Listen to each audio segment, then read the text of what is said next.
তার চেয়ে বেশি বৈষম্য করতেছে। যেই কথা সেই কাজ এখনো করে নাই, বরঞ্চ বৈষম্য আরো সৃষ্টি হয়েছে। শ্রীলঙ্কার মতো দেশ যখন সরকারকে উৎখাত করা হয় তখন আবার নতুন সরকার আসে।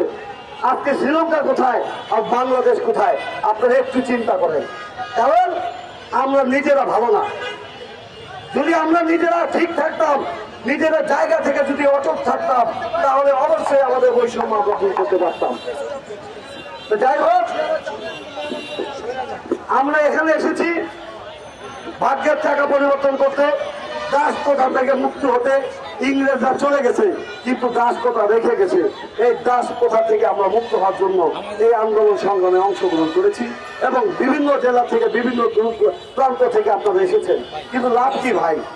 আসুন, আপনার জায়গায় আপনি আসুন, আওয়াজ তুলুন, বজ্র বলতে আওয়াজ তুলুন, হাতে হাত মিলিয়ে টাকা দিবে সরকার, ঠিকাদারের কি দরকার? যদি সরকার আমাদের দাবি বাস্তবায়ন না করে ঢাকা শহর আমরা অচল করে দেবো। ডেস্কো, নেস্কো, পিটিসিবি, পিডিবি সকল প্রতিষ্ঠান আমরা বন্ধ করে দেবো। তাই সরকারকে বলতেছি, আমাদেরকে বাধ্য করবেন না। আমরা এখনো সহনশীল আছি, সহনশীল ভাষায় কথা বলতেছি। আমাদেরকে উত্তেজিত করবেন না। আমাদের ন্যায্য দাবি, আমাদের ন্যায্য অধিকার আমরা আদায়ের জন্য রাজপথে নেমেছি। আমরা এত পরিশ্রম করছি। একটা লাইনম্যান যখন কাজ করে তার জানটাকে আল্লাহর হাতে দিয়ে ওঠে, তখন সে অ্যাক্সিডেন্ট করে মৃত্যুবরণ করে, একটি টাকাও ঠিকাদার তাকে দেয় না। প্রতিষ্ঠান মানুষে আমার লোক না। আমি নিজেও ভুক্তভোগী। আমি যখন কাজ করতে গিয়ে অ্যাক্সিডেন্ট করেছি, আমাকে দেখতে একটি লোক পর্যন্ত যায় নাই, একটি টাকাও ঠিকাদার আমাকে দেয় নাই। প্রতিষ্ঠানের কাছে গেছি, প্রতিষ্ঠান বলে আপনি তো আমাদের লোক না, আপনি ঠিকাদারের লোক। তাইলে আমরা কে?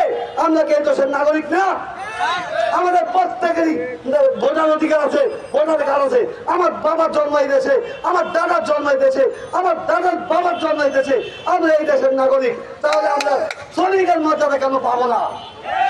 সরকার আমাদের ট্যাক্সের টাকা চলে, শ্রমিকের ট্যাক্সের টাকা সরকার চলে। আজকে সরকার আরামায়েশ করতেছে, বিত্তশালীদের সুযোগ সুবিধা দিচ্ছে, কিন্তু শ্রমিকদের কোনো সুযোগ সুবিধা দিচ্ছে না। শ্রম মন্ত্রণালয় শ্রমিকদের জন্য গঠন করা হয়েছে, কিন্তু আজকে আপনারা দেখেন শ্রম মন্ত্রণালয় শ্রমিকরা কোনো দাবি, কোনো ন্যায্য অধিকার পাচ্ছে না। পাচ্ছে কারা? ঠিকাদাররা। পাচ্ছে কারা? সরকারের আমলারা। কিন্তু আমরা পাই না। তাই এই মন্ত্রণালয় রেখে লাভ কি? এই ভবন রেখে লাভ কি?